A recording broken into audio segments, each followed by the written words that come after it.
Imagina un lugar en Sudamérica donde la realidad desafía toda lógica.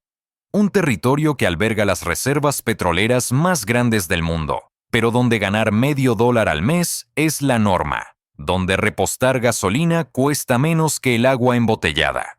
Donde el dinero pierde su valor tan velozmente que se convierte en papel sin significado.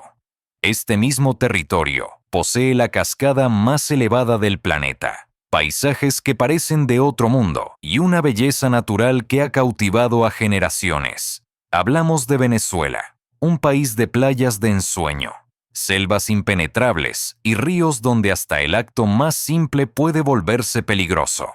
Prepárate para descubrir la verdadera historia de Venezuela, más allá de los titulares y la propaganda, porque lo que estás a punto de conocer raramente se cuenta con esta profundidad.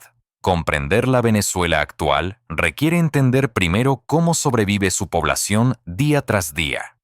Parece imposible que un país con semejantes riquezas petroleras y reservas de oro haya visto partir a más de 9 millones de ciudadanos simplemente para poder alimentarse. Las estadísticas pintan un cuadro desolador. Más del 80% de venezolanos viven bajo el umbral de pobreza. Millones han subsistido durante años con ingresos diarios inferiores al costo de una comida básica. El salario mínimo venezolano alcanzó niveles históricos de pobreza, llegando en ciertos periodos a no superar $1 mensual por jornada completa. Piensa en las implicaciones. Trabajar 30 días completos sin poder comprar arroz, huevos o medicinas con lo ganado. Los economistas locales han acuñado un término para describir esta situación: la paradoja del Orinoco urbano. Un país repleto de recursos naturales incalculables, pero con una economía incapaz de traducir esa riqueza en bienestar para sus habitantes. Las familias venezolanas desarrollaron estrategias de supervivencia combinando múltiples fuentes de ingreso, ayudas gubernamentales, economía informal, trabajos esporádicos. El concepto tradicional de salario perdió todo significado práctico. Actualmente, el salario mínimo oficial se mantiene en 130 bolívares mensuales. Con el tipo de cambio de finales de 2025, esto representa menos de $0,5 estadounidense. Los empleados públicos reciben bonos adicionales del gobierno, que pueden elevar sus ingresos hasta aproximadamente $160 mensuales. Pero estos complementos no cuentan como salario real y quedan fuera del cálculo de vacaciones, pensiones o derechos laborales. Un ejemplo ilustra perfectamente esta situación. Para la mayoría de venezolanos, un mes completo de trabajo no permite llenar un carrito básico de supermercado. Esta es la Venezuela real, la de los mercados de Caracas, la de los barrios que trepan las colinas, la que nunca aparece en folletos turísticos. Aquí transcurre la vida auténtica, lejos de la imagen que se proyecta al exterior. Los problemas económicos van mucho más allá de los salarios bajos. Venezuela enfrenta un fenómeno que lo devora todo: la hiperinflación. El dinero evapora su valor a velocidad incomprensible. Los precios cambian sin aviso previo. Los billetes se vuelven inservibles. Ahorrar en la moneda local resulta completamente absurdo. Durante años, la existencia cotidiana se transformó en un ejercicio constante de adaptación. Se compra únicamente lo imprescindible. Se intercambia lo disponible. Se improvisa cada jornada para llegar a fin de mes. Pero esta adaptación trasciende lo económico. En numerosas regiones, los apagones eléctricos forman parte de la rutina diaria. La electricidad desaparece durante horas o días enteros, afectando el suministro de agua, la conservación de alimentos y el funcionamiento de hospitales, escuelas y comercios. Sin embargo, Venezuela es un territorio de contrastes brutales. Incluso en medio de los apagones existe un lugar donde la oscuridad nunca reina por completo. De forma casi irónica, la noche se ilumina una y otra vez, incluso sin electricidad.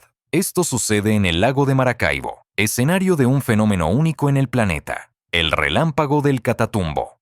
Aquí las tormentas eléctricas se forman durante horas, noche tras noche, gran parte del año. Relámpagos constantes iluminan el cielo de azul y blanco, frecuentemente sin grandes truenos, visibles a cientos de kilómetros. Mientras ciudades enteras permanecen a oscuras, este cielo nunca duerme. La NASA ha reconocido esta zona como el epicentro mundial de actividad eléctrica atmosférica, con cientos de noches de tormentas anuales y más de 1 millón de descargas eléctricas registradas cada año. Un espectáculo natural impresionante y, simultáneamente, un contraste casi simbólico con la realidad cotidiana del país. Mientras el cielo se ilumina naturalmente en este rincón, gran parte del territorio carece de servicios básicos que en otras naciones se dan por garantizados.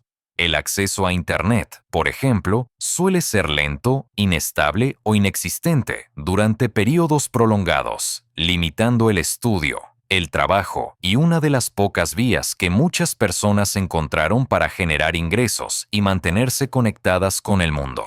Por eso, en Venezuela, la vida no se organiza según las necesidades, sino según lo disponible en cada momento. Y aún así, lo más notable no son las dificultades, sino cómo la vida continúa en medio de ellas. Familias reorganizando su día según las horas de luz. Personas convirtiendo sus hogares en pequeños negocios. Comunidades ayudándose mutuamente para conseguir alimentos, medicinas o transporte. Cuando comprendes esta realidad, surge inevitablemente la pregunta: ¿cómo llegó Venezuela a esta situación? Porque este país no es pobre ni carece de recursos. Todo lo contrario. Venezuela posee uno de los territorios más ricos del planeta en recursos naturales. Bajo su suelo yace una cantidad de petróleo tan inmensa que todavía hoy lo posiciona como el país con las mayores reservas petroleras mundiales. Esta riqueza no apareció por azar. Hace millones de años, el territorio actual de Venezuela estaba cubierto por mares poco profundos, selvas primitivas y vida abundante. En esos ecosistemas vivieron y murieron innumerables formas de vida, microorganismos, plantas gigantes, dinosaurios y otros seres prehistóricos. Con el tiempo, sus restos quedaron sepultados bajo capas de sedimentos. La presión terrestre combinada con el calor del subsuelo transformó esa materia orgánica en petróleo y gas. Durante millones de años, este proceso ocurrió en silencio, bajo las selvas, los ríos y los imponentes tepuyes del sur. Los geólogos locales lo llaman irónicamente el efecto Marapá: abundancia subterránea, escasez en la superficie. A principios del siglo XX, el ser humano comenzó a descubrir esta riqueza oculta. En zonas como el lago de Maracaibo, los geólogos detectaron filtraciones naturales de crudo que brotaban del suelo. Aquellas manchas oscuras fueron la primera señal. Las perforaciones posteriores confirmaron lo impensable. Enormes yacimientos dormían bajo la selva, las montañas y los ríos. Hoy Venezuela posee más de 300.000 millones de barriles de petróleo certificados, una cantidad capaz de abastecer durante décadas a buena parte del planeta. Y aquí regresa la paradoja. A diferencia de otras naciones ricas en petróleo, donde esa riqueza se tradujo en prosperidad para la población, en Venezuela no ocurrió así. El dinero no se convirtió en bienestar duradero. Entre decisiones mal gestionadas, una economía cada vez más frágil, la hiperinflación y posteriormente un éxodo masivo, el país terminó viviendo una realidad muy distante de lo que su riqueza permitía imaginar. La riqueza venezolana no termina en el petróleo. El país también cuenta con enormes reservas de gas natural y una de las mayores concentraciones de oro de América Latina. No es casualidad que durante la época de la conquista, estas tierras alimentaran uno de los mitos más poderosos de la historia: El Dorado. Convencidos de que una ciudad de oro se escondía en esta región, generaciones de exploradores se adentraron en selvas impenetrables, ríos infinitos y territorios desconocidos. Muchos nunca regresaron. Algunos desaparecieron en el Amazonas venezolano. Otros se perdieron en el delta del Orinoco, un laberinto de agua y selva donde la vida sigue un ritmo completamente distinto al del mundo moderno. Incluso el nombre del país parece nacer de esa primera fascinación europea. Cuando Américo Vespuccio, el navegante italiano cuyo nombre acabaría dando identidad a todo un continente, recorrió la zona del lago de Maracaibo a finales del siglo XV, encontró algo inesperado: viviendas indígenas construidas sobre el agua, sostenidas por palafitos. Aquella imagen le recordó a Venecia. Por eso llamó a esas tierras Veneciola, es decir, Pequeña Venecia. Con el tiempo, ese nombre evolucionó al que hoy conocemos, Venezuela. Aquí comienza otra parte de la historia, una parte que pocos imaginan. Una historia reciente, ligada a una época en que Venezuela parecía tenerlo todo: poder, dinero y recursos aparentemente inagotables. Es una historia de decisiones cruciales, de riqueza mal administrada, de una muerte que cambió todo, de un conductor de autobús que terminó siendo presidente y de una mujer que décadas después se convertiría en uno de los nombres más conocidos del país en el mundo. Durante años, Venezuela estuvo gobernada por una figura que lo marcó todo: Hugo Chávez. Fue una etapa en la que ingresó muchísimo dinero, principalmente gracias al petróleo, y en la que millones de venezolanos sintieron que por fin el país podía transformarse. Pero también fue un periodo en el que se tomaron decisiones que con el tiempo tendrían un costo altísimo. Se asumió que los ingresos nunca cesarían. Muchos problemas quedaron ocultos mientras el dinero seguía entrando.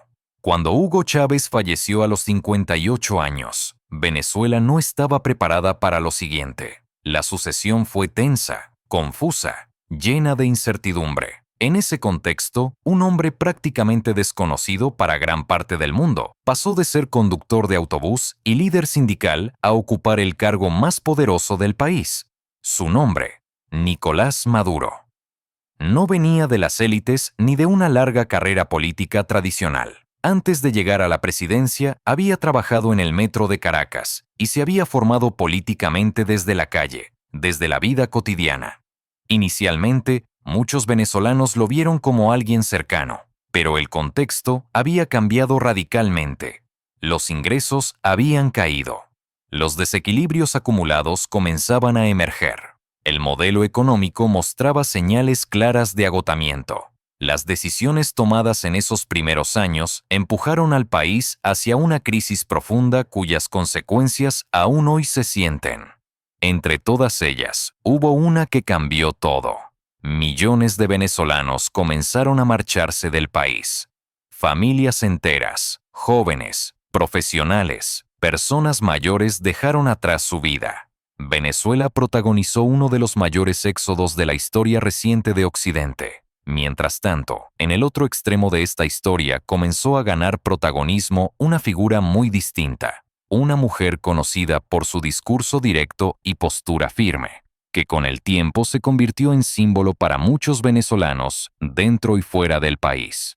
Su nombre empezó a sonar cada vez más en medios internacionales, situando nuevamente a Venezuela en el centro de la atención mundial. Dentro de esta mezcla cultural hay un dato que ha recorrido el mundo durante décadas, también asociado a la belleza de este país. Venezuela es el país que más concursos internacionales de belleza ha ganado en la historia, más títulos que cualquier otra nación del planeta.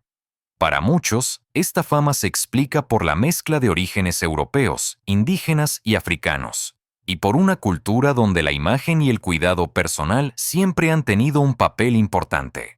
¿Crees que las mujeres venezolanas son las más bellas del mundo? ¿O piensas que las de tu país o algún otro que conoces no tienen nada que envidiar? Déjanos tu opinión en los comentarios. Como estás viendo, Venezuela está llena de belleza y sentada sobre una de las mayores fortunas geológicas jamás conocidas. Precisamente por eso su realidad actual resulta tan difícil de comprender.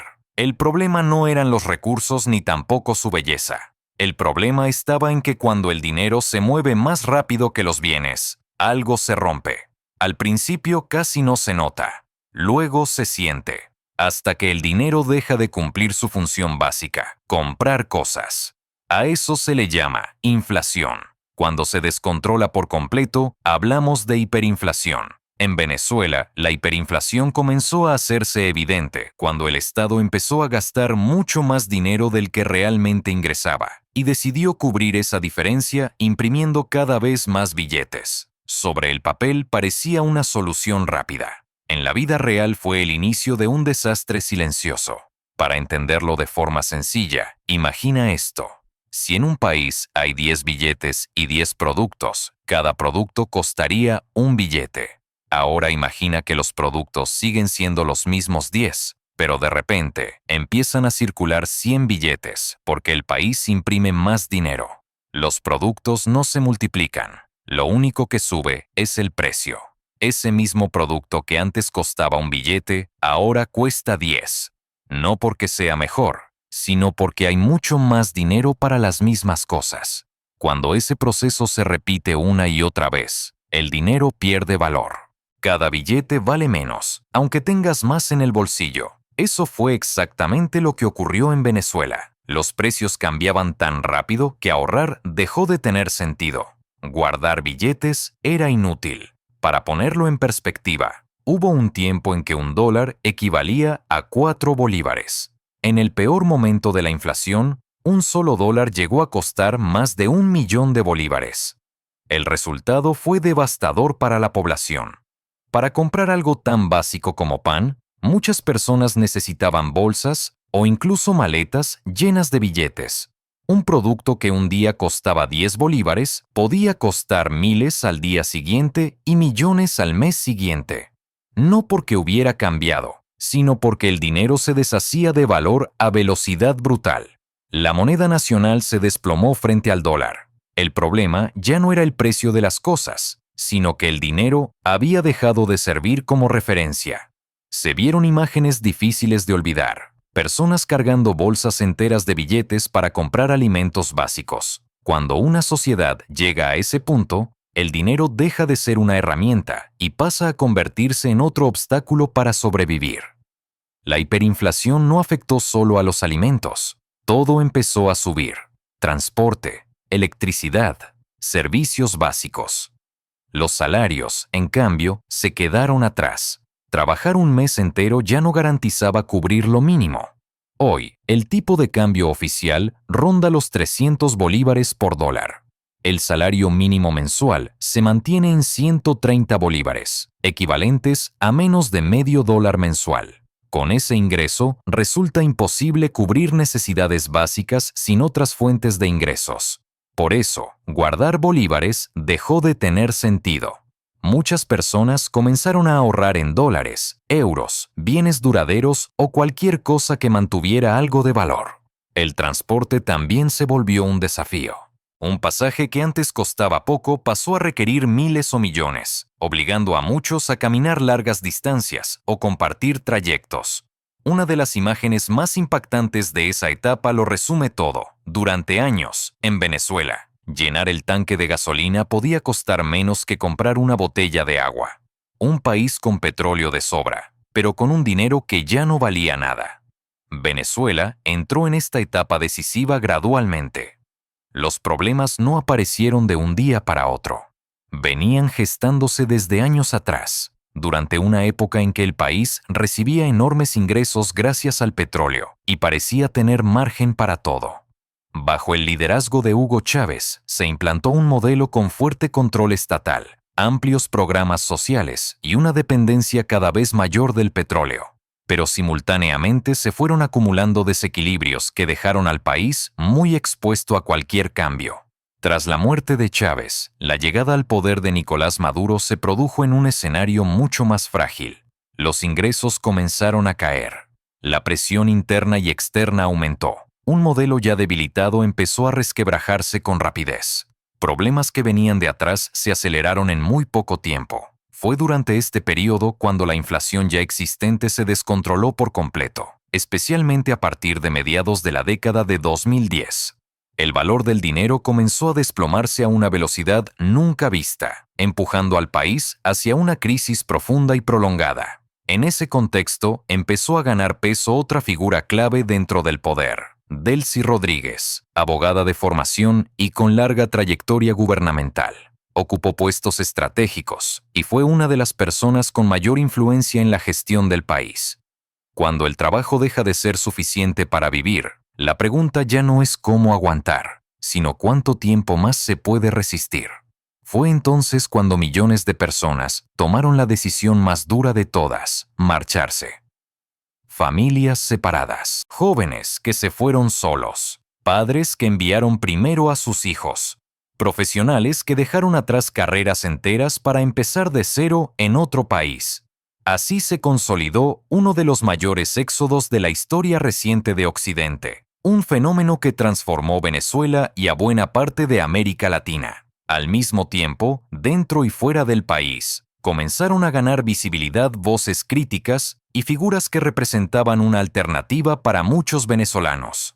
Entre ellas, destacó María Corina Machado, cuya insistencia en reformas institucionales y en una salida pacífica a la crisis le valió reconocimiento internacional, volviendo a situar a Venezuela en el centro del foco mundial.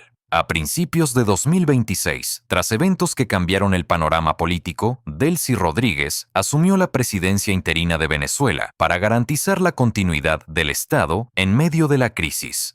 Nadie sabe con certeza qué ocurrirá en el futuro de Venezuela, ni cómo se resolverá esta etapa tan compleja de su historia. Tal vez las cosas cambien, tal vez nuevas figuras lleguen al poder. Tal vez nombres como el de María Corina Machado terminen ocupando un papel central en el rumbo del país. Pero más allá de quién gobierne, lo que de verdad importa es otra cosa: que los venezolanos puedan por fin disfrutar de la riqueza de su propia tierra, que millones de personas que se vieron obligadas a marcharse puedan volver a casa, que vivir, trabajar y formar una familia en Venezuela vuelva a ser una posibilidad real. Hoy, esta historia se sostiene sobre tres elementos que se entrelazan constantemente: una economía profundamente dañada, un poder que se mantiene en medio de la crisis y millones de personas obligadas a marcharse en busca de oportunidades. Para entender hasta qué punto todo esto cambió el país y cómo sigue afectando tanto a quienes se quedaron como a quienes se fueron, es necesario detenerse un momento y mirar más de cerca el fenómeno que marcó a toda una generación: el éxodo. Muy pocas personas conocen de verdad todo lo que ha vivido este país en los últimos años. Desde fuera, Venezuela suele reducirse a titulares, cifras o debates lejanos. Pero quienes mejor pueden explicar esta historia son los propios venezolanos, los que se quedaron y los que se vieron obligados a marcharse. Porque cuando trabajar deja de garantizar comida, cuando formar una familia se vuelve casi imposible, irse deja de ser una elección y pasa a ser una necesidad. Así comenzó uno de los mayores movimientos migratorios de la historia reciente de Occidente. Según estimaciones internacionales, más de 7 millones de venezolanos han salido del país.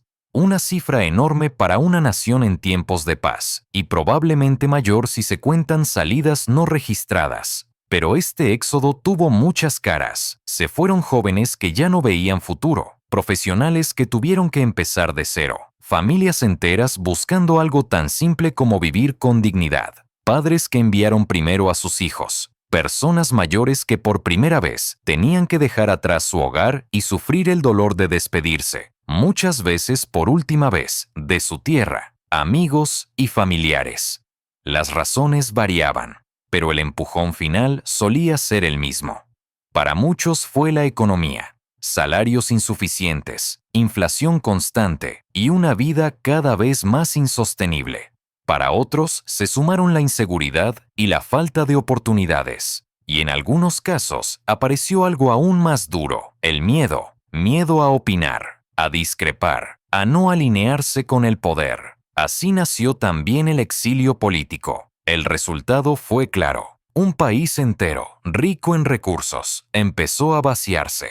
Este éxodo no solo transformó Venezuela, sino también a muchos países de la región, que en poco tiempo recibieron a millones de venezolanos buscando empezar de nuevo. Mientras tanto, quienes se quedaron tuvieron que aprender a vivir en un país distinto, un país de ausencias, donde casi todas las familias tenían a alguien lejos y donde las videollamadas sustituyeron a los abrazos y a las despedidas que nunca se planearon. Pero Venezuela no desapareció. Siguió viva. Millones de personas permanecieron en el país, algunas porque no podían irse, otras porque no querían, muchas porque no tenían otra opción. Y la vida no se detuvo. Se transformó. El dinero enviado desde el extranjero se convirtió en un salvavidas para muchas familias.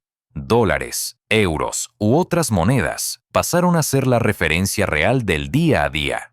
En muchos hogares, esas remesas marcaron la diferencia entre comer o no hacerlo. Simultáneamente creció la economía informal, pequeños negocios improvisados, ventas por redes sociales, trabajos pagados en efectivo, en otras divisas o incluso en criptomonedas. Soluciones creativas para problemas constantes. Cuando había Internet, se convirtió en una vía de escape. Para algunos fue una forma de trabajar. Para otros, simplemente una manera de no sentirse completamente aislados. Y también surgió algo que no aparece en las estadísticas: la solidaridad. Vecinos que compartían comida, medicinas o información. Personas que aún teniendo poco ayudaban a quien tenía menos. Una realidad que ha demostrado algo muy claro: incluso en los momentos más duros, el ser humano es capaz de adaptarse y seguir adelante. Llegados a este punto, con todo lo que está ocurriendo alrededor de Venezuela y con las noticias que vuelven a situar al país en el centro de la atención mundial, ha llegado el momento de preguntarte: ¿qué opinas de Venezuela y de su gente? ¿Crees que pronto las cosas podrán mejorar en este fascinante país? ¿O piensas que todavía queda mucho por hacer? ¿Qué opinas sobre lo que está ocurriendo? Si eres venezolano, si has vivido en Venezuela, o si tienes familiares o amigos en el país, sería genial que lo dijeses en los comentarios, ya que nadie mejor que quienes conocéis de primera mano esta realidad puede ayudar al resto del mundo a entenderla de verdad. Si no lo eres, cuéntanos también si te gustaría visitar Venezuela si la situación mejorase o qué es lo que hoy te haría dudar a la hora de hacerlo. Porque Venezuela no es solo crisis y dificultades, también es naturaleza, cultura y lugares que parecen irreales. Y ahora vamos a descubrir esas maravillas de las que casi no se habla y cómo algún día podrían volver a abrirse al mundo. Empecemos con una de las historias de aventura más sorprendentes del planeta, ligada a la belleza de Venezuela y a su cascada más famosa, el Salto Ángel. Hablamos del salto de agua más alto del mundo, tan alto que antes de tocar el suelo, gran parte del agua se convierte en niebla y desaparece en el aire. Por su nombre, muchos piensan que tiene un origen religioso o legendario. Suena lógico, pero la realidad es muy distinta y mucho más curiosa. En la década de 1930, un piloto estadounidense llamado Jimmy Angel sobrevolaba el sur de Venezuela. No buscaba milagros ni ángeles, buscaba oro, vetas ocultas en plena selva, entre los imponentes tepuyes. Estas enormes mesetas de cima plana parecen sacadas de otro mundo. Son formaciones geológicas únicas en el planeta, que se elevan como islas sobre la selva. Sus cimas, a menudo cubiertas por nubes, han permanecido casi intactas durante millones de años, creando ecosistemas que no existen en ningún otro lugar. Durante uno de esos vuelos, Jimmy vio algo que lo dejó sin aliento. Desde la cima del Ollantaytambo, un río entero se lanzaba al vacío en una caída interminable. Fascinado, tomó una decisión extrema: intentar aterrizar su avioneta en la cima de ese tepuy. Pero el resultado fue un desastre. El avión quedó atrapado en el barro, inutilizado, en un lugar prácticamente inaccesible. Jimmy, su esposa y 2 compañeros quedaron aislados durante 11 días, rodeados de selva, pantanos y riscos, sin saber si lograrían salir con vida. Finalmente, descendieron el Alto Tepuy y regresaron para contar lo que habían visto. Aquella experiencia que pudo acabar en tragedia se convirtió en leyenda. Con el tiempo, ese salto de agua comenzó a conocerse en Occidente como el Salto Ángel, no por motivos religiosos, sino en honor a Jimmy Angel, el piloto que lo dio a conocer al mundo casi por accidente. Para los pueblos indígenas, sin embargo, siempre tuvo otro nombre: Querepacupay Merú, el salto desde el lugar más profundo, un recordatorio de que esta maravilla ya existía mucho antes de aparecer en los mapas. Jimmy nunca encontró el oro que buscaba, pero dejó a la humanidad un tesoro mucho mayor: la cascada más alta del planeta, con una caída de 979 metros.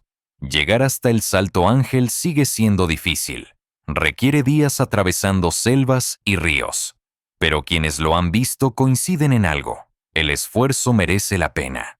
El agua cae desde tal altura que parece desvanecerse en el aire, envolviendo el paisaje en una niebla constante, casi irreal. Pero esto es solo el comienzo, porque la aventura en Venezuela no termina aquí. Más allá del Salto Ángel, hay un lugar que resume como pocos la belleza natural de Venezuela, la Gran Sabana. Para muchos viajeros es el gran sueño pendiente del país, un territorio tan antiguo y salvaje que cuesta creer que exista en nuestro tiempo.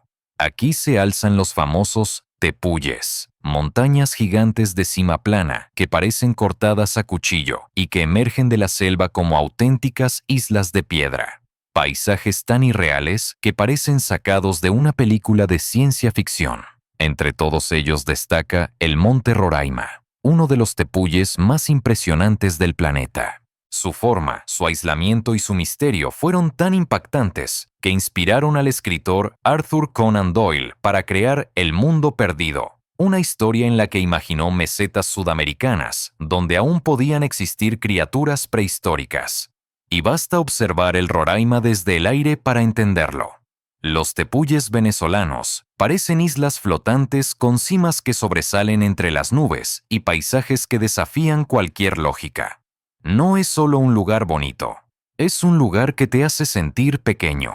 Si descendemos aún más hacia el sur, entramos en uno de los territorios más extremos y desconocidos del país, la Amazonía venezolana. Una de las regiones con mayor biodiversidad del planeta, selvas densas, ríos interminables y una fauna tan espectacular como impredecible. Aquí habitan jaguares, delfines rosados, guacamayas, anacondas y especies que no existen en ningún otro lugar del mundo. Pero también viven pueblos indígenas que mantienen un contacto muy limitado con el exterior. Comunidades que conservan formas de vida similares a las de hace cientos o incluso miles de años. Tribus como los Yanomami continúan viviendo en pequeñas comunidades en plena selva, basando su día a día en la caza, la pesca, la recolección y un profundo conocimiento de la naturaleza que los rodea. Para ellos, la selva no es un entorno hostil, sino su hogar, su farmacia, su despensa y su memoria. Entre los tesoros animales de esta región destaca el capibara, el roedor más grande del mundo, que puede superar los 60 kilogramos, y la anaconda verde, considerada la serpiente más grande del planeta, capaz de alcanzar hasta 12 metros de longitud. Como ocurre con la propia Venezuela, esta naturaleza tan bella como extrema también tiene su lado más duro. Un recordatorio constante de que aquí la vida exige respeto, precaución y adaptación. Estamos llegando al final de este viaje, y entre tanta belleza aparece una de las historias más inquietantes del Amazonas, el candirú. Este diminuto pez que habita en los ríos amazónicos de Venezuela y también de Brasil es conocido por provocar uno de los dolores más intensos que se puedan imaginar. Se siente atraído por la urea presente en la orina. Eso significa que si una persona orina directamente en estas aguas, el candirú puede detectar esa corriente y llegar a introducirse en la uretra, causando un dolor extremo debido a sus pequeñas púas. Por eso, los habitantes locales conocen bien la advertencia: evitar orinar en el agua. Aunque los casos son rarísimos, su fama ha generado un respeto casi legendario en toda la región. ¿Te atreverías a bañarte en estas aguas? Como ves, incluso en su naturaleza, Venezuela es un país de contrastes extremos, belleza absoluta y peligros que exigen respeto. Estamos llegando al final de este viaje, con el deseo de que la realidad mejore y que algún día el mundo pueda volver a descubrir este país de cerca. Es inevitable imaginar cómo sería conocer Venezuela cuando las condiciones lo permitan. Venezuela es un país enorme y profundamente diverso. Mientras millones de personas se concentran en grandes ciudades como Caracas o Maracaibo, amplias zonas del sur permanecen casi intactas, cubiertas por selvas, ríos y territorios donde aún viven comunidades indígenas con muy poco contacto con el exterior. Durante décadas, el país fue un destino accesible para viajeros internacionales en un escenario de mayor estabilidad, algo que muchos esperan vuelva a ser posible. Las conexiones aéreas, el turismo y la posibilidad de recorrer el país con normalidad podrían regresar con el tiempo. Para quien llega con moneda extranjera, el costo de la vida suele resultar bajo en comparación con Europa o Norteamérica. Comer fuera, alojarse o moverse puede ser relativamente barato, pero esta realidad convive con una situación mucho más dura para la población local, por lo que cualquier reapertura al turismo tendría que ir acompañada de respeto y conciencia. Y si hay algo que hace soñar a quienes piensan en Venezuela, son sus maravillas naturales. El Salto Ángel, la cascada más alta del planeta, la Gran Sabana y sus tepuyes imposibles, la Amazonía con selvas densas, ríos interminables y una biodiversidad difícil de imaginar. Nadie sabe qué ocurrirá con Venezuela en los próximos años, ni quién gobernará, ni cómo cambiará su rumbo. Pero hay algo que sí está claro. Este país no se entiende solo desde las cifras ni desde los titulares. Se entiende mirando a su gente, a su tierra y a todo lo que todavía espera volver a levantarse. Eso es Venezuela. Y por eso teníamos que contar esta historia. Si este viaje te ha aportado algo, déjanos un like y tu comentario. No es un gesto vacío. Es la forma más directa de apoyar estos documentales y de ayudarnos a seguir contando historias que casi nadie se detiene a explicar. Este canal no es para todo el mundo. Solo una pequeña parte de quienes ven nuestros vídeos forma parte de nuestra comunidad, y eso marca la diferencia. Si no te suscribes ahora, es muy probable que el próximo viaje no vuelva a aparecerte. YouTube no suele mostrar este tipo de contenidos a menos que se lo pidas tú. Y antes de irte, no cortes aquí. El siguiente vídeo continúa este viaje y te lleva a otro de los lugares más misteriosos y fascinantes del planeta. Haz clic en él. Te espero allí.